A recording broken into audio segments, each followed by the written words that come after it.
ఉన్నామో పెడచెవిని పెడుతున్నాము, మన పూర్వపు మర్యాద వైపు మళ్ళీ వెళ్ళిపోతున్నామేమో. ఎందుకంటే లోకం ప్రకారంగా మనం బ్రతికి దేవునిలోకి వచ్చాం. ఇప్పుడు లోకంలో చనిపోయిన వారు పౌలు గారన్న మాట ప్రకారంగా మనం అనాలి ఏంటి అంటే, ఇక జీవించినది నేను కాదు, నా యందు క్రీస్తే జీవిస్తున్నాడు అన్నాడు. నేను లోకము నాకును సిలువ వేయబడి ఉన్నది. ఇక మీదట జీవించేవారు తమ కొరకు కాక, ఎవరైతే ఆ వ్యక్తి కొరకు మరణించి తిరిగి లేచాడో ఆయన కొరకు జీవించాలి అన్నాడు. ఇవన్నీ పౌలు గారు మాటలండి. ఆయన అలాగే జీవించాడు, అలాగే జీవించాలి అని సంఘానికి తెలియపరిచాడు.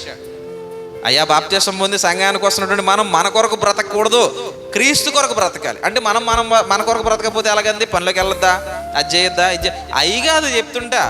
నీ సహజంగా లోకంలో జీవించే జీవితం నీదే, కష్టపడాలి, కుటుంబాన్ని పోషించుకోవాలి. అయితే మనసుతో చెప్తున్నాడు, మనసు లోకంతో మిళితం అయిపోకూడదు, మనసు దేవునితో మిళితం అవ్వాలి. మనసుతో చెప్తున్నాడు, పూర్వం ఒకవేళ తప్పు చేసి ఉండొచ్చు, పూర్వం ఒకవేళ కపటంగా బ్రతికి ఉండొచ్చు, పూర్వం ఒకవేళ దోషణ చేసి ఉండొచ్చు, పూర్వం ఏవేవో నీ ఆలోచనలు ఉండొచ్చు, అవి చంపే, అవి ఉండకూడదు. క్రీస్తులా ప్రేమించు, క్రీస్తులాగా మార్గం చూపు, క్రీస్తులా వెలిగించు, ఇవి చెప్తున్నాడు అనమాట. మన కొరకు కాక క్రీస్తు కొరకు బ్రతకడం అంటే మన లోక ఆలోచన చంపుకుని దేవుని ఆలోచనతో మనం బ్రతకాలి అని చెప్తున్నాడు.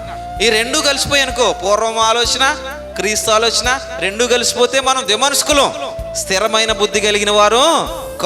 స్థిర బుద్ధి లేకపోతే దేవుని దగ్గర నుంచి ఏమీ అందదు. వీళ్ళకి అది చెప్పాడు.